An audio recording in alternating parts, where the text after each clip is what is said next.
Hello, everyone. Welcome. I'm Michelle Bowles, and I am hosting this book discussion group with my Imago colleagues. The book is Doing Imago Relationship Therapy in the Space Between by Harville, Hendrix, and Helen LaKelly Hunt. And this is a tomb. It's an amazing book. It starts out more theoretical, and as you go, it gets more and more practical and really digs into exactly how to do the clinical work. So it's really our clinical textbook, and it's a gift because it's published worldwide. So anybody can get this book and read it. But because it's so meaty, I wanted to take time to read it together as a community and share our thoughts with each other because there are some sentences in here that it's like a five-course meal. It's so rich and satisfying, and it takes a while to even fully understand all the nuances of what's being said. So if you haven't joined us before, there are two other recordings. The first one's an overview of the book. I just went through some of my favorite parts of the book. And the second one is a preface and introduction. And those are on the Facebook group and available by video. If you are joining us today, we're going to be talking about the space within in chapter 1, which is contrasted to chapter 2, which is focusing on the space between. So just to start off with the space within, I think that this is a radical uh, chapter, which is really grounded in a lot of history of how we have thought as human beings and where psychology was created and its journey from Freud to modern day ideas. And so it's very meaty.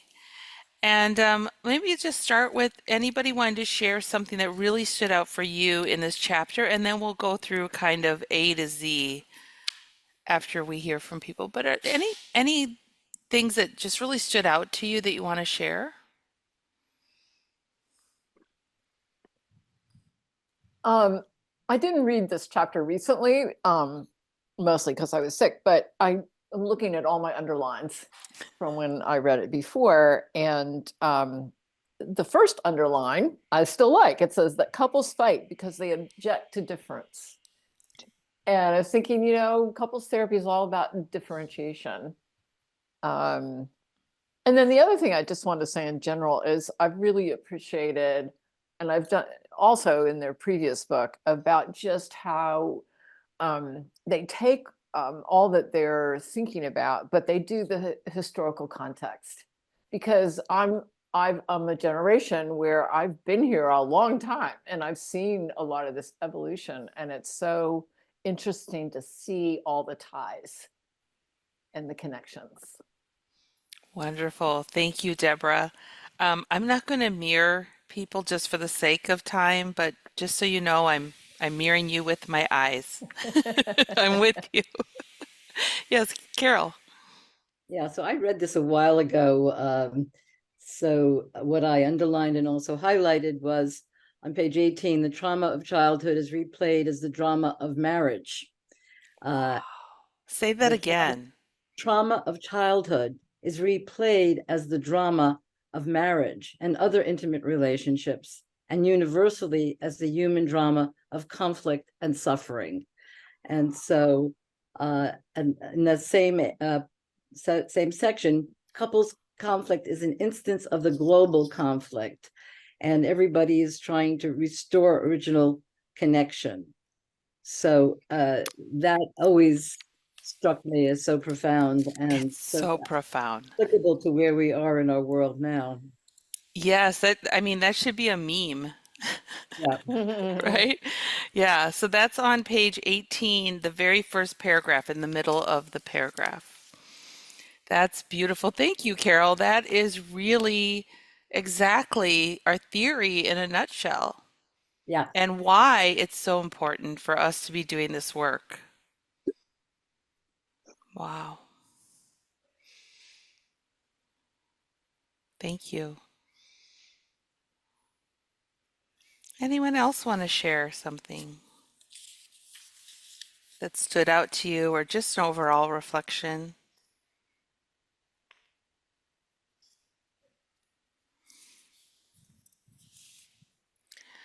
Okay. Well, so just one thing that we're working on in our marriage is what what we're referring to is like kind of like the spirit of distortion, that sort of like we can get possessed by these ideas, and they're very distorted ideas, and they really block our ability to connect.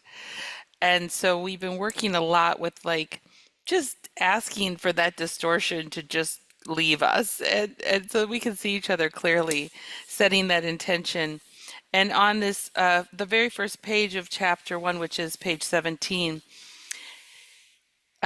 he says, the objection, basically that what you said, Deborah, about we fight objection to difference. And he said the second objection to difference is connected to an expectation, unconscious, that our partners' lives are in the same world in which uh, that like they're in our world, that they see things the Mhm. same way we see things. And we sort of assume that, and he calls it a symbiotic illusion. And I mean, I just feel like I get stuck in that symbiotic illusion on such a regular basis. It's almost like a default to my mind. If I'm not doing my daily hygiene of gratitude and appreciations, my brain reverts back to that symbiotic illusion that whatever Stephen's doing, he's clearly doing it against me because he lives in my world and he knows how things work over here, and he wouldn't do that if he knew how things worked. So, and then they talk about how anxiety is triggered and defenses are activated when we're in that symbiotic illusion. So, when we can work with our couples and ourselves to move into gratitude, the brain can't do gratitude and anxiety at the same time. So, if we move into gratitude, it's how I get out of that symbiotic illusion. But of course, when I'm in it, I'm too triggered to remember to do the appreciations. Mhm. It's such a um, beautiful framework that they lay out here in just the very first page. Following on that, since you mentioned anxiety, lower down on the page, I love this part. The sentence starts with, since anxiety is not just a fear of some discomfort, but the imagination of the possibility of extinction, of not being at all, the complaint about an unmet need. And then it goes on. But we have to really tune into the fact of anxiety isn't just I'm anxious about X or Y. I am at this moment, if I am truly anxious, it is if I'm gonna, my brain's gonna blow up, or I'm gonna fall off the world like it's a cliff. And so when people are in that state, and it can be in the symbiotic illusion of the idea that, my partner isn't with me, doesn't see the world, because we get all those messages so early in life about how the world is supposed to be, how life must be lived, that we don't even know all those implicit messages, that are conscious. But that what when we come to that edge, it's not just I'm anxious, it's like I might cease to exist. And that's how people experience that moment. Yeah, Yeah. if you don't see what I see, feel what I feel in the way that I feel it, then I no longer exist is the cause of all of that. Yeah. Yeah. Mhm, mhm. Yeah. I mean, I experience this daily. Daily. Any little thing where Steve and I are not on the same page, I get confused, or I'm just like, oh my gosh, how can we not be on the same page? I'm going to die. You're going to die. Let me just finish your sentence, Deborah, because I like the end of it Mm, too. The complaint about an unmet need and the willingness to inflict pain to get it mhm, met makes sense because we mhm. do believe we're going to die, right? And our Not nervous system, consciously, right? Consciously. yeah, and our nervous system is designed to stop us from dying.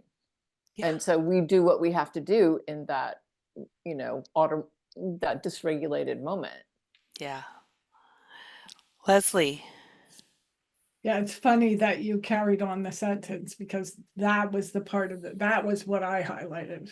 That part is like that willingness to inflict pain. If Yeah. if if if I think if part of the power of the dialogue and slowing things down is we get to hear the pain that we're inflicting and have a minute to let it sit with and expand the ability to sit with that discomfort in ourselves. And then, Oh, I love how you just said that, Leslie. yeah, Expand the ability to sit with that discomfort. because that's to me the key of, because what we try to do in our culture is not feel it. Hmm. And that's not, uh, and If the only it worked. right. And so, but that's why we have so much addiction, so much anxiety, so much Yeah. medication. We're all, Yeah.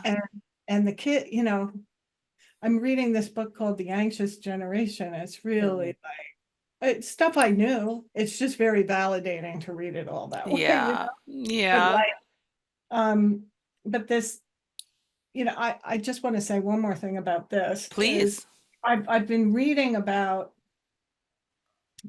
different places about because I'm fascinated by epigenetics and Yeah. trauma and how that Hmm. intergenerationally is tied to our bodies and our spirit and our mind unconsciously. Yeah. And how this idea that we have this unconscious um, platter of experiences that we pull from when we get triggered in our relationship in the present, that whole idea um, is so brilliant. And I think it's even bigger than that. It When is.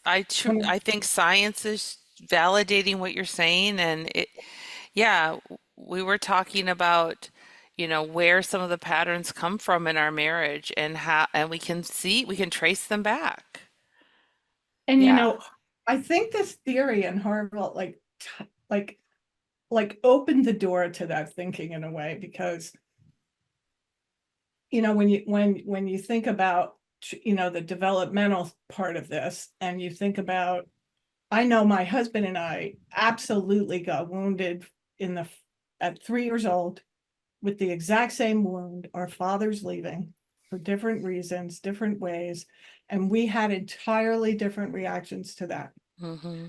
And it drives so much for me, Yes. and I know it does for him too. But so that, but then how did the parents that did the things they did, they came by it honestly too. What were they holding? What Yes. experiences did they have that epigenetically got transferred to each generation, driving these intergenerational patterns in families and couples and the people you pick, and why and when, and what do we do with it? So the thing I love about this theory is the solution-oriented piece. Hmm. This attempt to calm the sense of fear of extinction so that we can really listen. Yeah. Yeah, the fear of extinction, that anxiety, and how, if we're not partnered, yes, we can find ways to soothe our own anxiety, but the power of two people deciding that both needs matter, everybody's needs matter, and we're going to feed gratitude to each other to lower each other's anxiety and create a safe space for each other. I mean, that is just so powerful to intentionally love, to intentionally create this container and work with our nervous system that keeps hijacking us into, whatever, what do we call it? The symbiotic illusion. Right. Which Yeah. drives negativity. Yeah. And creates more Drives negativity. unsafety. Mhm. Okay, so let's go to the next section, the perspective of human suffering. I think this is pretty radical, this concept. And Harville has been speaking of this for how many years? 30 years? And it's still pretty radical in our field. That the location of suffering is not in the individual. The individual is not broken, needs to be fixed, needs to be diagnosed and treated. But the location and source of suffering is in the space between.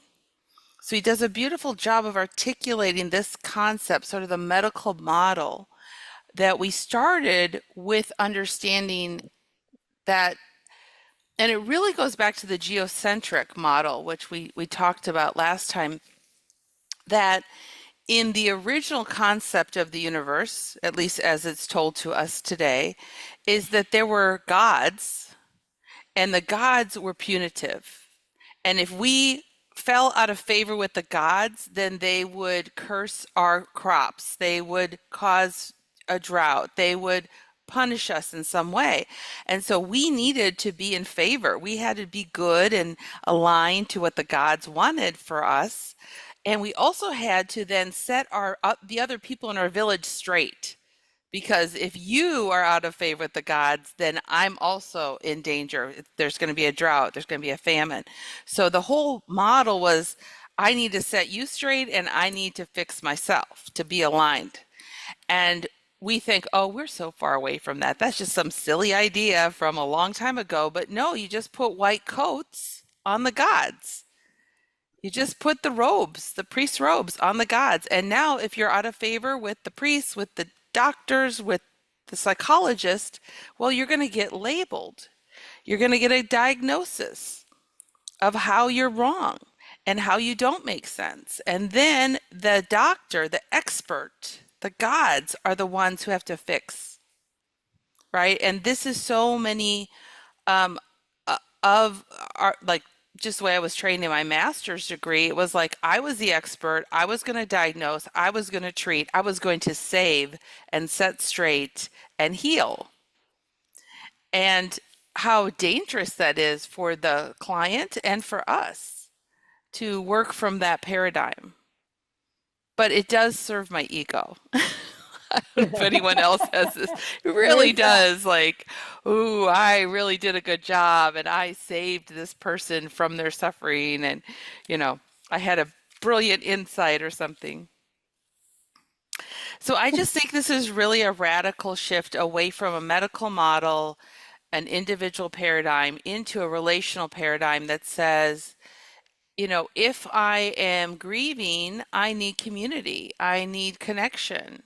And that might show up looking like depression. And if I'm anxious, it's probably because I'm not in connection. I don't feel a sense of like my community's here, they're going to take care of me.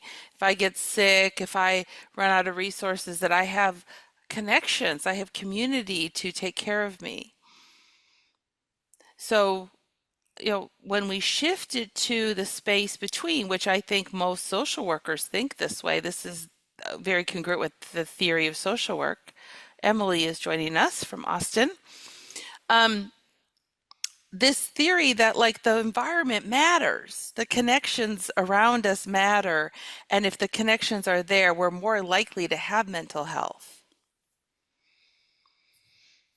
And so even though it can seem radical to say that we should first look at the relationships before we diagnose, that's pretty radical. It's not how most of our colleagues or the schools are training our colleagues. I think one of the important lines on that page that I underlined was the cure must relate to the nature of the suffering. And if we don't define the suffering in the way it had been defined, then in essence, we are the cure. The way we deal with our relationships is really going to be the cure to our suffering, is how I see it. Oh my gosh. Where is that, Carol? That's towards the bottom of the page, third paragraph from the last sentence. In other words, the cure must relate to the nature of suffering. That's another one. Wow. Page 19. Page 19. The cure must relate to the nature of the suffering. Wow. So when we uh, mis con, uh, misunderstand where the suffering's located and the nature of it, we misunderstand the cure. Hmm. Yeah. Exactly. Yeah. Yeah. Yeah. Wow. And that's what attracted me to Mago in the 1980s, was that we heal each other, that my partner, that my safety is going to be, it's going to be how I keep my partner safe and how my partner keeps me safe. And that's the cure. And that's the healing. And that made sense to me then, and it still has a lot of merit to it. Yeah. Although I'm much more going back to the individual in the sense of accountability for oneself, and not looking to the relationship in the way I did when I first got into Imago, that I would be safe if Steve kept me safe, and I don't believe that anymore. That I'm responsible for my own safety, but for the safety Yes. of the relationship, I need to keep my partner safe. So Yes. suffering is in the relationship. The healing will come from keeping each other safe by being kind, not projecting, being curious. Yes. Well, Yes. And I I hate think, that. I hate that. Can I just say that, Carol? I really hate that. But I agree. And I think Imago's done a beautiful job of and this whole book about like quantum and the both and, right? That it's both. Your partner has to take some responsibility for keeping you safe, and you have to take some responsibility for keeping yourself safe. And you have to join forces to co-create it. Exactly. Yeah. What did you want to share, Deborah? well, it brings to mind a dysregulation, that if I'm dysregulated, by anything, then my husband's going to move out of connection. It's like if I'm really dysregulated, and again, we're always talking about a continuum, it's I'm not going to be very safe. And it's asking like a superhuman effort on a partner's effect to sort of stay fully present, because our nervous system says danger, danger. And, and so they're going to move out of connection, which of course is going to increase my dysregulation. Yeah. But there's a human nature aspect to this. So I think that, I mean, I agree with everything about the environment and about connection is ultimately, the cure for many, many evils, in the world, from, the tiniest to the global scene. Um, at the same time, I think we have to really take the nervous system into account, that it's designed to protect us. And we're all human in that regard. If somebody throws an arrow at us, we don't usually say throw another, let me hear what, we usually get the heck out of the way. So, Yes. Yeah, that reminds me of the reactivity and response cycle, which I think is so powerful from the keeping workshop that Carol created and worked on. And I just think it's so powerful when you can see the reactivity cycle that you just described, Deborah, where something puts me out of regulation, my partner gets triggered, he tells himself a story about what that means, he has a reaction, I tell myself a story about what that means, and we start having reactions. And then right. how we can consciously choose then to have a more empathic story, and as we have a more empathic story, our response changes and we get out of the reactivity cycle and into a response cycle. But that requires that conscious decision, that choice point. And for And me, I think we usually have to come down from the highly oh, dysregulated state yes, in order to access yeah, that. Yeah, we do. for sure. We do. Yeah, We do. But it's also like a neural pathway that we can build and train totally. so that we come out of it easier. Yeah, Yeah. yeah. But absolutely, and especially if we like the epigenetic piece that Leslie was talking about, if we have a history, our reactivity is just, it's very intense and it really hijacks our entire mind, body, spirit, and is so Hmm. powerful. But what I was going to say is one of the daily hygienes that I work on is appreciations. But the other one that I've been working on is validation, to sincerely try to find the way that my partner is making sense so that my brain gets in a habit of doing that stretch into his world and get out of that symbiotic illusion. So it's one of those daily hygienes. And the more I make my brain do that, the more the neural pathways available to me. It's really such hard work. It's like going to the gym. I gotta do it a lot, and it's really easy to lose track of my intentions. Yeah, Great point, Michelle. yeah. Wonderful point. Going back to um, this idea of, Michelle, that you said you hate. I'm curious why you hate it. For me, I like that idea. Like that makes me feel calm because, Yeah. I've been with my husband for so long and I can't even imagine a day without him. Oh. And, he is the biggest healing source in my life Mm. and has been for all these years. Um, and I hope I've been that for him too. But so this idea of, if I was totally dependent on him to lower my anxiety and cure me, and then he died, that is just as fearful to me. True. That's true. Right. And so, Yes. like, to me, that creates like wild anxiety and fear. Yes. So the idea that I can self-regulate too, that it's the and Yes. actually calms me. It gives me some Yes. hope for when, the ultimate might happen. At our age, Oh. think about that a lot Yeah. because we Yes. Oh, I are. love what you're saying, Leslie. Yes, it's the most immature part of me that hates it. I just want to blame and not take any responsibility for what we're co-creating. I'm kind of joking and I'm kind of not. Like I get it. I totally get it. But it's I like a was just little humble curious. Like, pie, but I like what you're saying because it's inspiring me to be like, yes, keep doing your daily emotional hygiene, of relational hygiene, because yes, of course. And that is the thing is as a relationship when it's I mean we are like this. it's We're like interdependent. we're like a heartbeat, which is good. We're alive. We go up and down, up and down. But when we're in an up place, then my terror becomes about losing him. When we're Yeah. in a down place, then Oh, yeah. No it's a way. different story. But Yeah. so the other thing is in relationship to this that I was thinking as I was listening to everybody's like brilliant comments. I'm learning so much. I wish I didn't have to leave early because we're only on page 2 or 3. We're on page 20 now. Okay, but you know what I mean, 2 or 3 Yes. of the chapter. Yeah. Yeah. So is like I work a lot with the recovering community, like people recovering from substance abuse and alcohol use disorder, and couples where one or both are in that situation.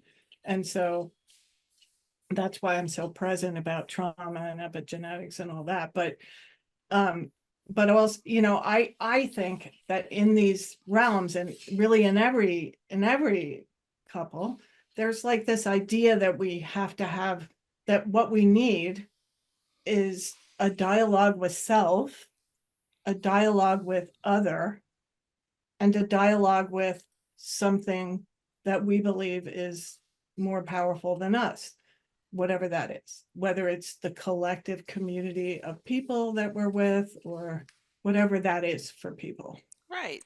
Right. And that if we have all three of those in some sort of a balance and a practice, Hmm.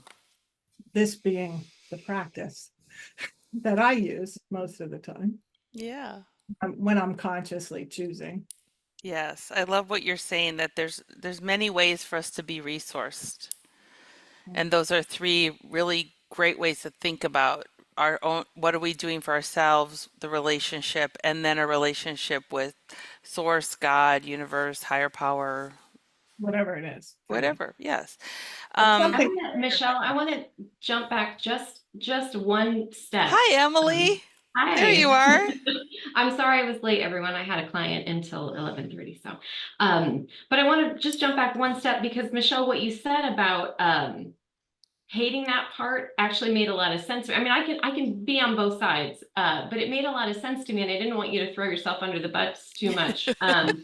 Because I think, and I don't know if this is true for you, but I feel like I came from a background that was more there was more neglect than abuse, like if we're looking at, from on that sort of continuum.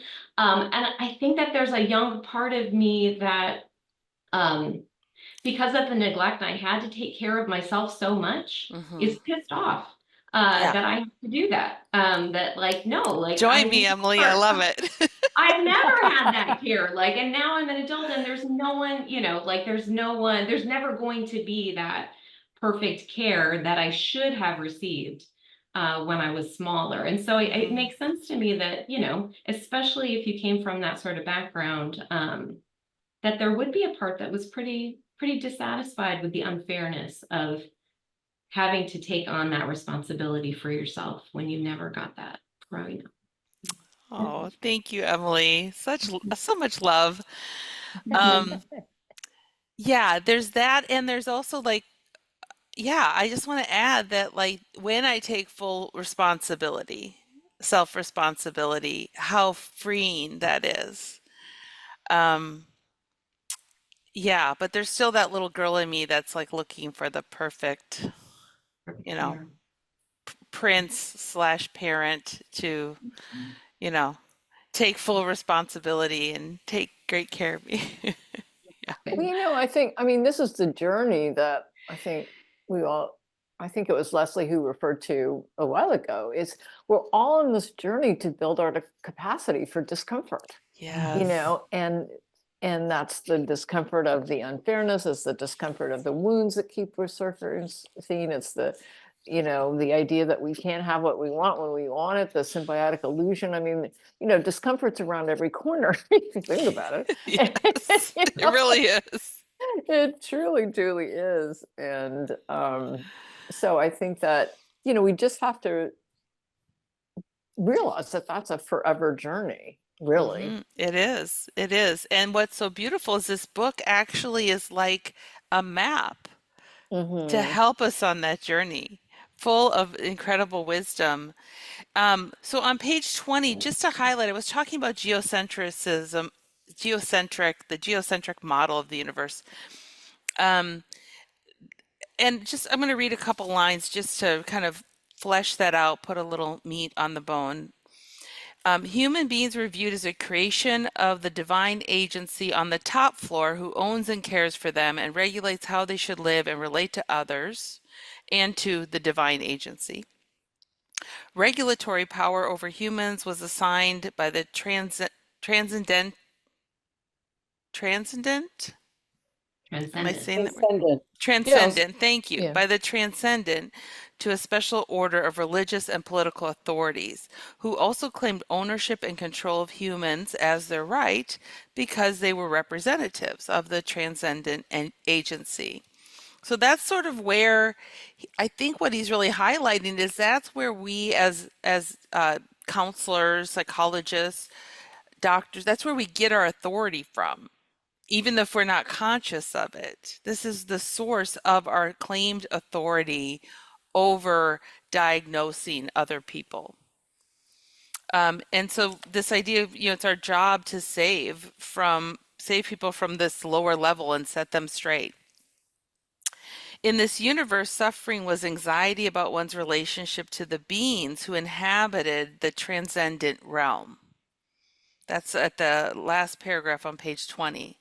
So here, the anxiety is about getting in trouble. And I made up a acronym, what's the one fear of missing out? FOMO. FOMO. FOMO, right? I made up FOGET, which is the fear of getting in trouble, because so many of my clients have FOGET. Totally. Yeah, and it's comes from this idea that like on some level our anxiety comes from we'll be punished.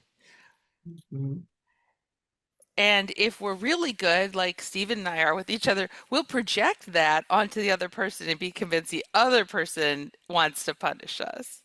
Mhm. Yeah, and then we're in our power struggle. And then he talks about on page 21, the second stage of human social evolution with its new view of human nature and human suffering called the Age of Reason. And this was a total transformation of thought, so they thought, a total reorganization, and the emergence of a new culture based on reason and science rather than faith. But the ancient spiritual view of human nature and of suffering and its cure remained intact in this new worldview. Disguised as science and reason, there's still this underlying idea that somebody has the authority to judge and compare people one to the other, finding some lacking, finding some superior. That kind of idea was disguised within this old paradigm. And there was down a little bit further, he's linking this to Newton and this autonomous self, which is independent and self-sufficient, replaced the shackled serf of the Middle Ages, who neither belonged to themselves nor had any freedoms. But really, I think what's important here is that we we are still shackled if we don't claim authority over our own lives and our own relationships. If we're still looking to experts, we're looking to gods, we're looking to a god, whoever we're looking to. And until we claim authority over our own lives, our mind, our thoughts, our choices, that's where that self-responsibility comes from, Carol, that you were talking about. Then we're really going to be anxious. Because they don't have the answers. I mean, look at doctors and how they act as if, and then we lose all of our agency because we're giving it up to them. Yes. And our couples come in with this attitude of, Michelle, you have to save us. Mhm. You have to help us. You have to fix him. You have to fix her. You have to, and we can get seduced into this role. Well, that's why I love the idea that we're facilitators of connection, of a process, and that they're responsible for their own healing. We're just trying to help them to find the way. I'm going to have to leave in 10 minutes. I'm going to be working with Harville and Helen and Joanne Ariadis at Cape Cod to teach therapists this weekend. So Wonderful.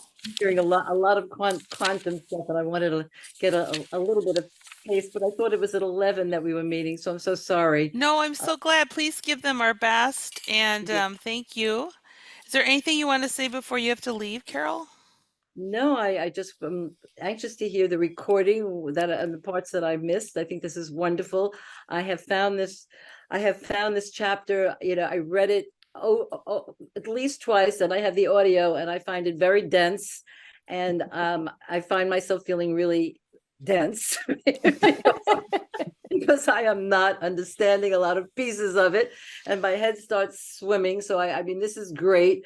I like that you're chewing it in little bites, but there are lots of parts of it that just I have question mark, question mark, question mark. So I'm glad to see that there's some resonance with other people here. I feel quite guilty listening to Harville talk about quantum and not having really digested this book, but love you all, and I hope to see you at another meeting. All right. Thanks, Carol. You too, Carol. Bye. Thanks So for everything. at the end of page 22, he says, few therapy systems indicated that the problems were caused by relationships. Therapy has logically been directed at relieving the tensions of the inner world by excavating and understanding the mental content of memories, dreams, and the imagination, and returning the information to the conscious self with an explanation of what it all means, and with this assumption that insight can restore the connections that preceded the onset of symptoms. And I don't think anyone is on that page today. Most therapists are not on this page. Any trauma training, So much has come to light to understand that no, a lot of problems are caused by relationships, and a very large percentage. And that it's different than blaming the mother, which was the old kind of schizophrenic analytical frame. Um, but really understanding that the this is epigenetic, this is, there's a social journey that we go on in the culture where we get repressive messages socially, and that our relationships are very varied and complex from a very early age, and our own individual neurobiology also impacts how we receive and how we hear the repressive messages. So it's, I like that we can keep it really complex. Um, but basically the problem is assigned to stress in relationships with significant others. This is page 23 at the top. And the resolution to change is in relationships, and that change produces a change in the interior of the self. So when the relationship changes, it produces a change inside. Mhm. And like Deborah's pointing out, when we're dysregulated on the inside, that impacts the relationship. So we create the space and we are created out of the space. And that's what I love, is it's this quantum flow of energy, and without intention, it tends to go towards the negativity bias and the dysregulation and the negative stories. And on page 23, he talks about a relational self, um, which was a new concept coming out of the analysis, out of the analytical field, self psychology. And it was kind of a bridge. So it was starting to say, oh, the self is embedded in a relationship. But Harville went a step further, which is really important to understand. And he's saying actually there is no self. The self is the relationship. Mhm. The self is created out of all the relationships. It cannot be taken out of reality. We are, yes, we're in relationship, but we are relationship. We're in a process. The self is not a static thing, but it's always in process. And I think this is just a huge shift. Um, so this is at the end of the first paragraph, the self as relationship. And it's a quantum concept. Well, I find this easier to grasp when you think of a small child, is that, we get our sense of who we are by how we're mirrored by our caretakers. And, if you put a child, away from that, right, they don't thrive. We know that. And these are all those implicit messages that we get by, I always say the way our skin lays on our bones, our tone of voice and our eyes and how that child is mirrored. And so, that's how we become who we are, is totally out of that early relationships, those early relationships. And so, it kind of continues into adulthood, of course. But seeing it as a young child to me, makes it easy to understand that idea of we are relationship. Yeah, that relationship is so powerful and so clear when we see someone tiny with caretakers and the Yeah. power the caretakers have. I saw this photograph recently of my little 2-year-old grandson, and it's this fabulous photograph. His hands are outreached and he's looking at his parents. And there's this combination of wonder and vulnerability and feeling loved. I wish I could capture the Mm, words on that are all in this one picture in this one face, but I'm just looking at him, kind of drinking in how his parents, are responding to him, in that moment. mhm. And Mm. that's kind of what I'm talking about. Yeah, and we can really, as we do work in the clinical world, we really come to appreciate how powerful that is, both the positive and the negative interactions we see.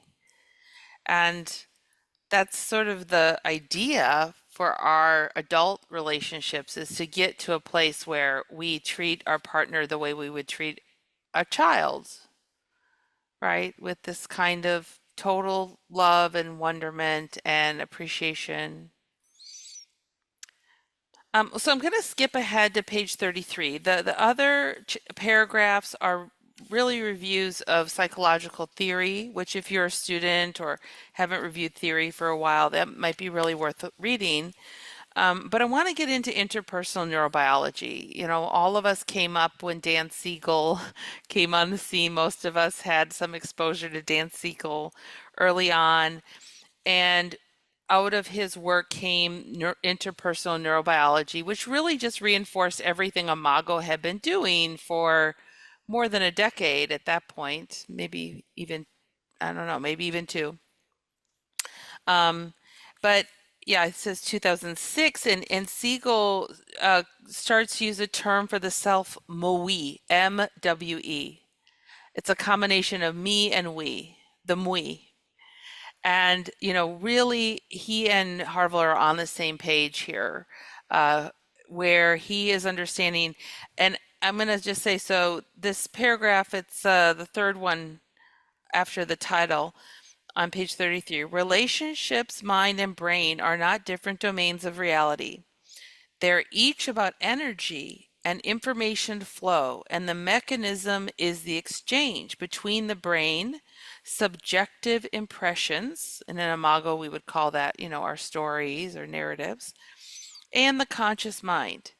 In this triad, relationships are defined as a flow of energy and information between people.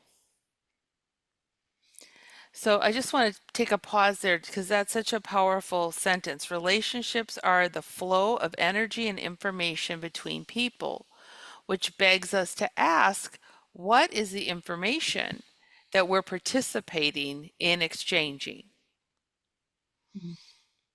What is the energy that we're participating in exchanging in our relationships with everybody on the planet, not just our partners? He says this makes the mind an embodied and relational process.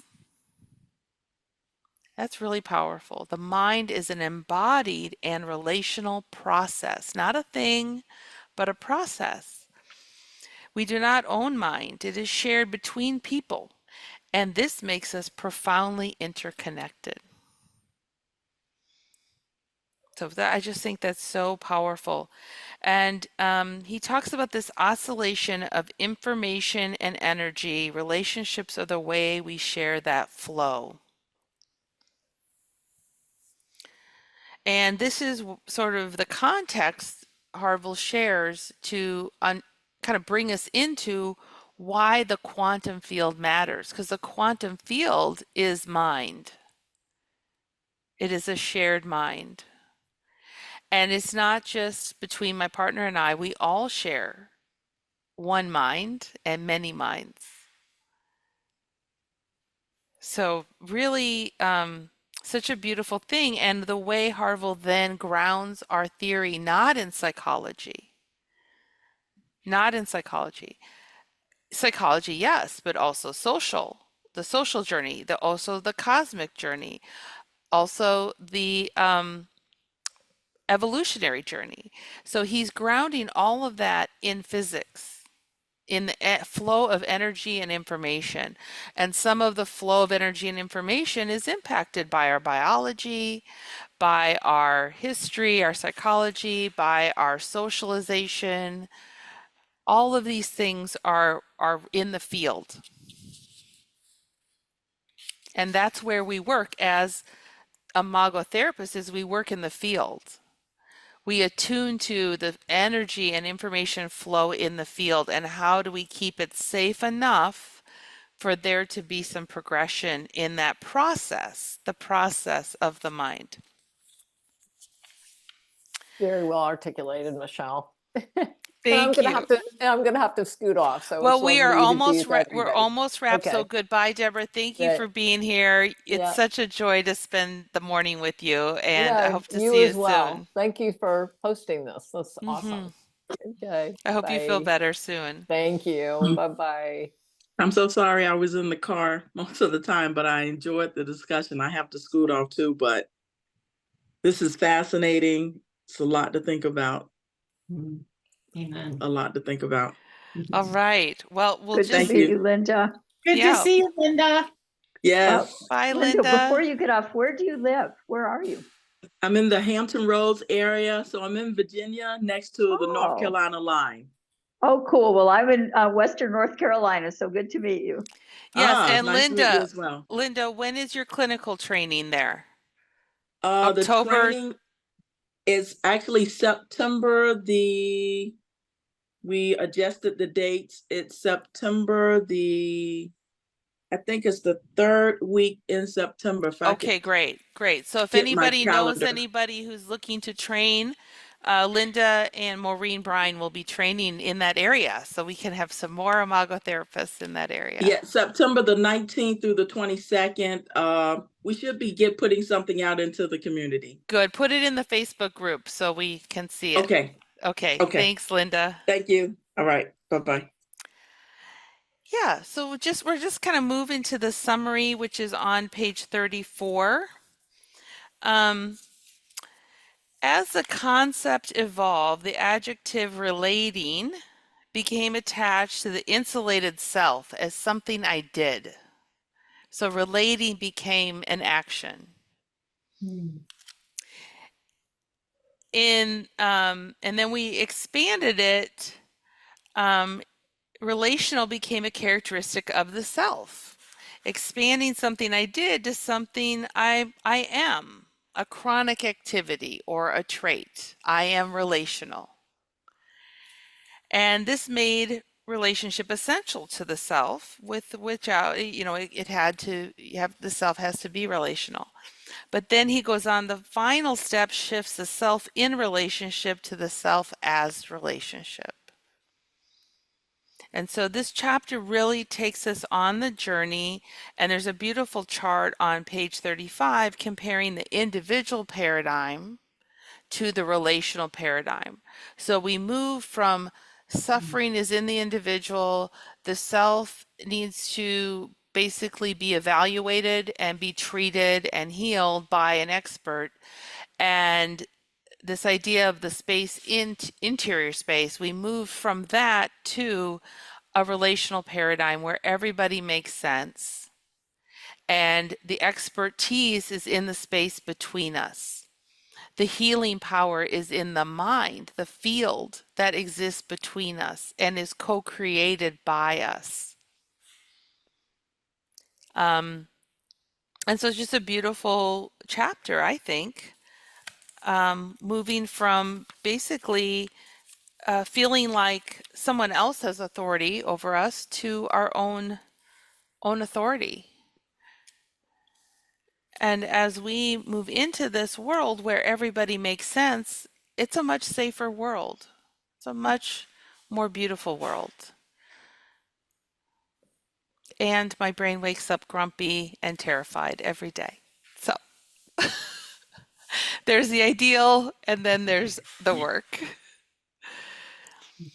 So maybe if we could just do a round and have everybody share something that you heard today, you're taking away, you're chewing on, or if there's a question as a group we can play around with.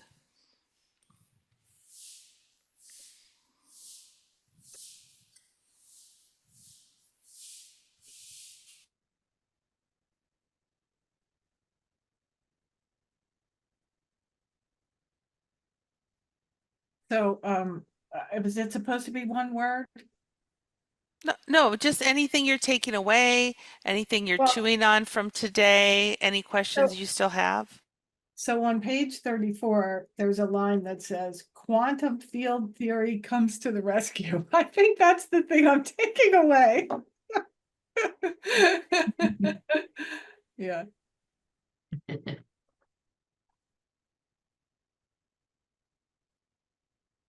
You know, I love too, it. Sorry, I muted my. yeah.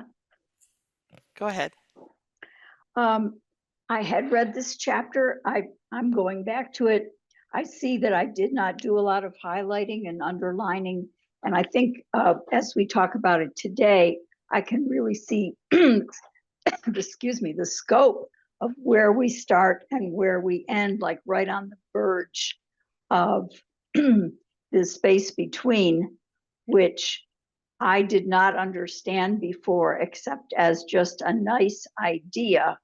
But I can see that this is a very profound concept, and I really didn't grasp, even though I read it, I didn't grasp that this really follows changes in the study of physics. And so I think that's pretty amazing, because personally, I took a class in college called Physics for Non-Scientists, and the whole idea of quantum physics was way beyond me. I had some idea about Newtonian physics, I think.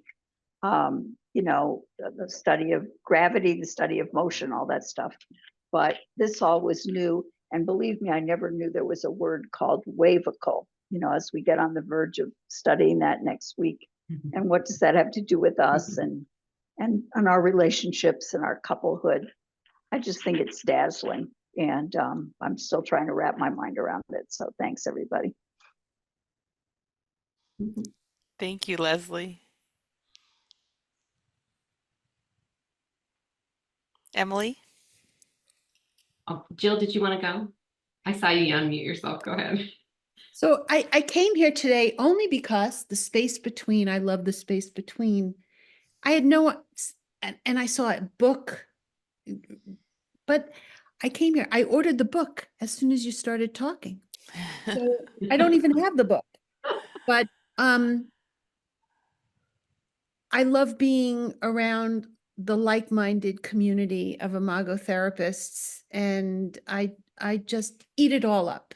And even though I was trained in 1995, maybe, I don't know, 12, 15 years ago, I became like a devotee of Haiti Schleifer. Oh, And yeah. I go and assist at her workshops and do all of her trainings except the master. And I just ate up the space between because it was so delicious to watch her work and to be around the space between. So the space between is something that it just resonates for me. But the space within and the book, I know nothing about any of that from Harville's perspective.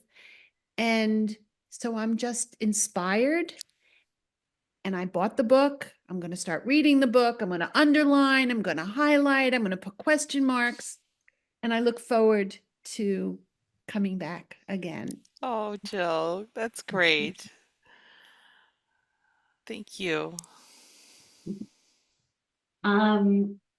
I've actually read this book a long time ago, and then I haven't reread it, and so I was revisiting it kind of as we were going along.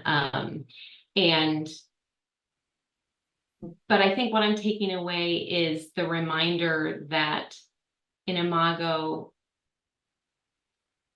that relationship is primary.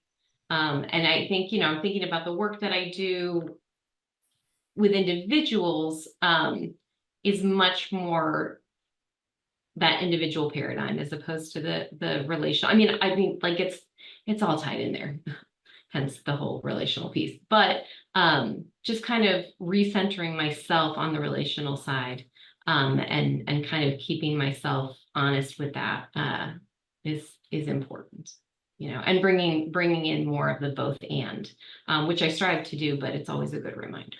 Mm-hmm. Oh, thank you, Emily. It's so good to see you. I hope I get to see you in person next week, maybe. That's right. Wait, Yeah, are you leaving that early? I am.